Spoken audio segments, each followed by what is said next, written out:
Hello बच्चों, आज हम सुनेंगे माउंटेन प्रिंसेस की कहानी। एक बार एक बहुत ही सुंदर गांव था।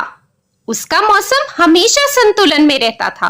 उस गांव से कुछ दूर जाकर एक पहाड़ी थी। लोगों का मानना था कि उस पहाड़ी पर बहुत ही सुंदर प्रिंसेस रहती है और वो प्रिंसेस मौसम को काबू में रखती है। लेकिन एक दिन अचानक गांव के मौसम का संतुलन एकदम बिगड़ गया। बहुत ही तेज गर्मी होने लगी और लोग उस गर्मी से परेशान हो चुके थे। कुछ ही वक्त में बहुत तेज बारिश भी होने लगी और बाढ़ की स्थिति आ पड़ी। ऐसे सब में राज नाम के एक युवक ने सोचा कि वो माउंटेन प्रिंसेस से मिलकर आएगा ताकि गांव के बिगड़ते मौसम का वो कुछ कर सके। रात होते ही राज पहाड़ों की तरफ निकल पड़ा। वहां पर पहुंचते ही एक भालू ने उस पर हमला कर दिया तो उसने मदद के लिए चिल्लाना शुरू कर दिया। राज की मदद के लिए माउंटेन प्रिंसेस वहां पर आई और उसने जादू से भालू को वहां से भगा दिया। राज प्रिंसेस को देखकर बहुत ही आश्चर्यचकित हो गया। वो प्रिंसेस के पास गया और कहा कि आप तो बहुत ही सुंदर हो। मैं आपसे जानने आया हूँ कि हमारे गांव को क्या हो गया है, मौसम में इतना असंतुलन क्यों है। तब प्रिंसेस ने उसको बताया कि मैं आजकल बहुत उदास रहती हूँ, इसलिए मेरा काबू मौसम से हट चुका है। कारण पूछने पर प्रिंसेस ने बताया कि उसके कोई दोस्त नहीं है, वो किसी के साथ खेल नहीं पाती। तब राज उसके साथ खेला और उसको बहुत से चुटकुले भी सुनाए। प्रिंसेस बहुत खुश हुई। उसके खुश होते ही गांव का मौसम भी ठीक हो गया। राज ने प्रिंसेस को कहा कि तुम भी मेरे साथ गांव को चलो। तो प्रिंसेस ने कहा कि नहीं, मेरी जगह यही है, परंतु तुम मेरे मित्र हो, तुम मुझसे यहाँ मिलते आते रहना। प्लीज हमारे चैनल को सब्सक्राइब करें और इस वीडियो को लाइक करें। Bye bye. हेलो दोस्तों, मैं हूँ सिंडी द कैंडी। आज मैं आपको लेकर जाऊंगी एक जादुई सफर पर और सुनाऊंगी आपको कहानी एक मैजिकल पेंसिल की। तो इस वीडियो को एंड तक देखना और पसंद आए तो लाइक जरूर करना। चैनल को सब्सक्राइब किए बगैर मत जाना बच्चों। एक समय की बात है, एक गांव में राहुल नाम का लड़का रहता था। एक दिन वो जंगल से जा रहा था तो उसे एक पेंसिल पड़ी मिली। उसे वो उठाकर घर ले आया। घर आकर जैसे ही राहुल उस पेंसिल को यूज करने लगा तो उस पेंसिल से आवाज आई, हेलो राहुल, मेरा नाम है स्पार्की द पेंसिल। स्पार्की को बोलता देख राहुल डर गया। तुम बोल सकती हो? हाँ, मैं एक जादुई पेंसिल हूँ। मैं बोल भी सकती हूँ और तुम्हारे सब सपने सच भी कर सकती हूँ। राहुल डरा हुआ था, लेकिन वो पेंसिल की सच्चाई टेस्ट करना चाह रहा था। तो उसने एक मेंढक की तस्वीर बनाई और वो अचंभे में रह गया। जैसे ही फोटो कंप्लीट हुई, वो मेंढक पेज से निकलकर बाहर आ गया। मुझे विश्वास नहीं हो रहा, ये कैसे हो सकता है? कहीं मैं कोई सपना तो नहीं देख रहा हूँ? नहीं राहुल, ये कोई सपना नहीं है, सच्चाई है। तुम मुझे यूज करके जो भी बनाओगे वो सच हो जाएगा। राहुल की खुशी का ठिकाना ही ना रहा। वो हमेशा से एक दोस्त चाहता था और उसे यूनिकॉर्न्स बहुत पसंद थे। तो उसने सोचा क्यों ना इस पेंसिल को यूज करके वो एक यूनिकॉर्न बनाए। क्या मैं एक यूनिकॉर्न बना सकता हूँ जो हमेशा मेरे साथ मेरा दोस्त बनकर रहेगा? हाँ राहुल, तुम्हें जो भी चाहिए तुम बना सकते हो।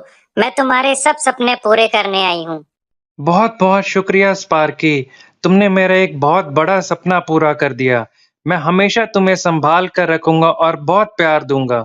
समय बीतता गया और राहुल को जो जो चाहिए होता वो उस पेंसिल से बनाता और वो सच हो जाता। अब राहुल बहुत खुश रहने लगा था। वो और स्पार्की हमेशा साथ रहते और खूब मजे करते थे। एक दिन राहुल ने सोचा कि वो अपने रहने के लिए एक बहुत बड़ा महल बनाएगा। वहां पर वो अपने परिवार और अपने दोस्तों के साथ रहेगा। लेकिन वो महल बनाते बनाते रुक गया। तो स्पार्की ने पूछा, क्या हुआ राहुल, तुम रुक क्यों गए?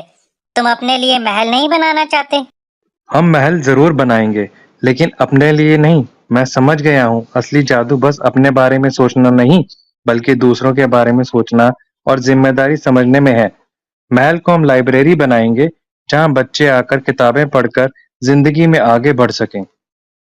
तो बच्चों, इस तरह राहुल को जादू का महत्व पता चला और जिम्मेदारी से वो अच्छे काम करता गया और लोगों की मदद करता रहा। हेलो बच्चों, आज हम सुनेंगे कहानी जादुई गेंद की। एक बार एक बच्चा था जिसका नाम था रवि। वो पार्क में खेल रहा होता है, तभी उसकी नजर एक बहुत ही सुंदर पेड़ पर पड़ती है।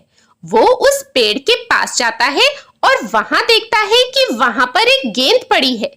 वो उस गेंद को उठा लेता है और खेलने लगता है। तभी वहां पर एक परी आती है और परी रवि को कहती है कि ये कोई मामूली गेंद नहीं है, ये एक जादुई गेंद है। इस गेंद को इस्तेमाल करके तुम कोई भी एक विश पूरी कर सकते हो।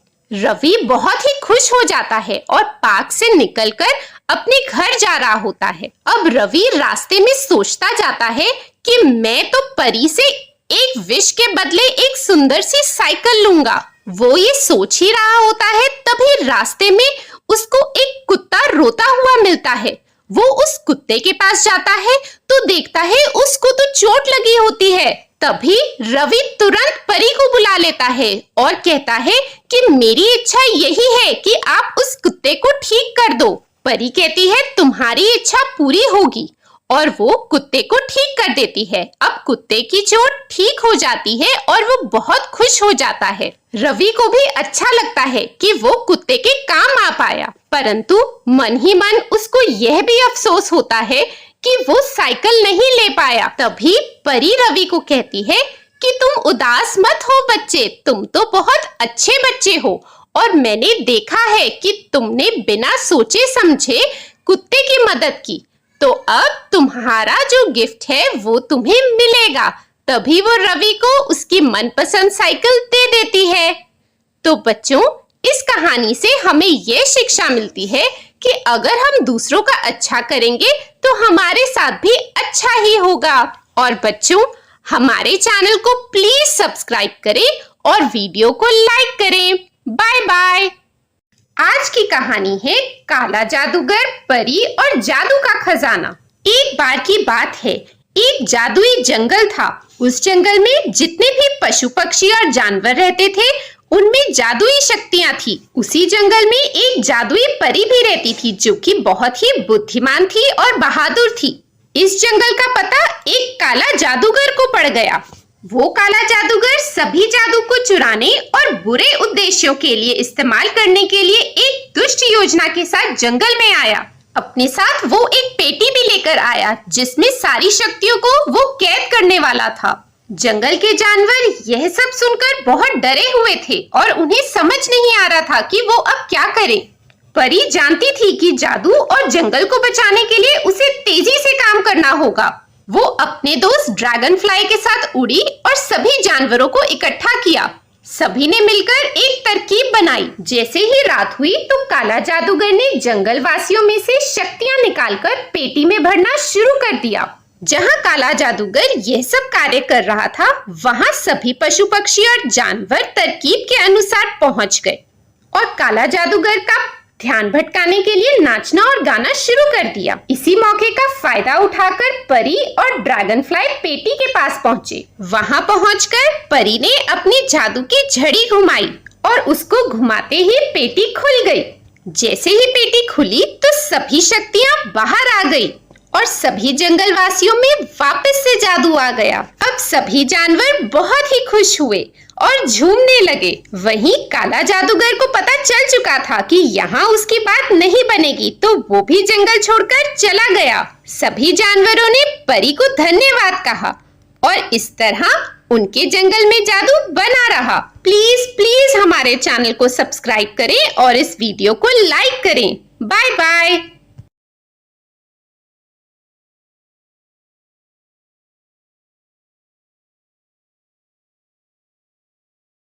हेलो बच्चों, आज हम कहानी सुनेंगे जादू से चूहा बना शेर। एक बार की बात है, एक चूहा होता है और उसके पीछे बिल्ली पड़ जाती है। तभी चूहा दौड़ते दौड़ते एक जादूगर के पास पहुंच जाता है और उसको कहता है कि मेरे पीछे बिल्ली पड़ गई है, मुझे बचाओ, मुझे बचाओ। तभी जादूगर जादू करके उसे बिल्ली बना देता है और उसकी जान बचा लेता है। फिर एक दिन उस बिल्ली के पीछे एक कुत्ता पड़ जाता है। बिल्ली फिर से जादूगर के पास जाती है और उसको कहती है कि मुझे बचाओ, मुझे बचाओ। तो जादूगर उसको कुत्ता बना देता है और उसकी जान को फिर से बचा लेता है। फिर एक दिन उस कुत्ते के पीछे शेर पड़ जाता है। जादूगर उसकी जान बचाने के लिए उस कुत्ते को शेर बना देता है। अब सभी गांव वालों को पता होता है कि ये जो चूहा है यही शेर बना हुआ है। सब उसका बहुत मजाक बनाते हैं और किसी को उस शेर से डर नहीं लगता। यही देख चूहे बने शेर को बहुत गुस्सा आता है।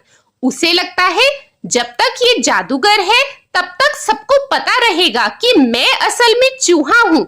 अब तो मैं शेर हूँ, शेर। मैं जादूगर पे ही हमला कर देता हूँ।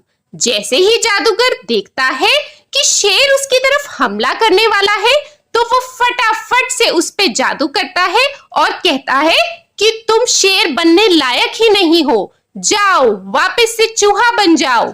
और इसके बाद शेर वापस से चूहा बन जाता है। तो बच्चों, इस कहानी से हमें ये शिक्षा मिलती है कि अगर हमारा कोई भला करे तो हमें भी उसका वापस भला ही करना चाहिए और उसके बारे में बुरा नहीं सोचना चाहिए। और बच्चों, हमारे चैनल को प्लीज प्लीज सब्सक्राइब करें और वीडियो को लाइक करें।